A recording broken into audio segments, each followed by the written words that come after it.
The Farc guerrilla group has insisted on radical changes and judicial reform as a basis for its ongoing peace talks with the Colombian government and Cuba, the group announced on Wednesday.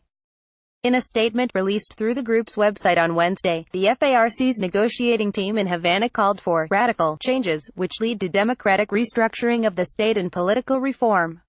We advocate for the recognition and promotion of social and popular participation in its various forms, strengthening the decentralization process towards greater local democracy, the redesign of the legal constitutional economic order, and the conversion of military forces into a force for peace building. The statement from Colombia's largest rebel group read: the FARC's comments fall in line with a series of preliminary proposals that the guerrilla organization made in June 2013, regarding political participation in a post-conflict scenario and the restructuring of Colombia's legal system. The rebel group, whose calls for judicial reform were allegedly made in response to a national outcry, has been engaged in peace talks with the Colombian government since November 2012. The most recent calls by the Farc come 2 days after the group announced that it will create its own political party if ongoing peace talks with the country's government are successful. More Farc political party to be created if peace agreement made with Colombian govt. In Wednesday's statement, the rebels also lauded recent comments made by Colombia's Minister of Justice and Law, Alfonso Gómez Méndez, who spoke about the possibility of reforming the judiciary branch and creating a national constituent assembly. Reform implies profound, radical changes, and we therefore sympathize with the comments of Alfonso Gómez Méndez, when he spoke in favorable terms of restructuring the judicial branch and the possibility of creating a national constituent assembly, said the statement.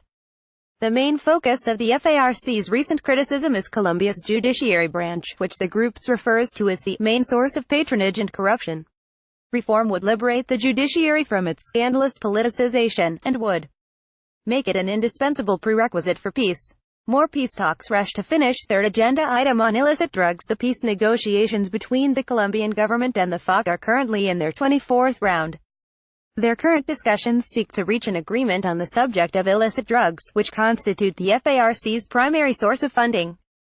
The plan is to announce an accord on illicit drugs before Colombia's presidential elections on May 25, according to radio station Caracol Radio.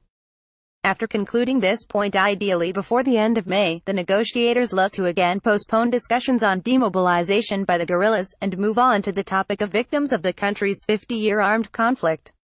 The Farc has been fighting the Colombian state since its formation in 1964 in what has become the oldest internal armed conflict in the world. An estimated 6 million Colombians are direct victims of the fighting between rebels, the Colombian military and state-aligned paramilitary groups.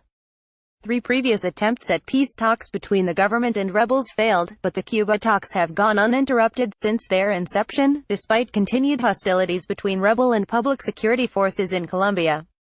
Despite the peace negotiations, a formal ceasefire has not been declared. Source: the post-Farc insists on radical changes and judicial reform appeared first on Colombia News. Colombia reports.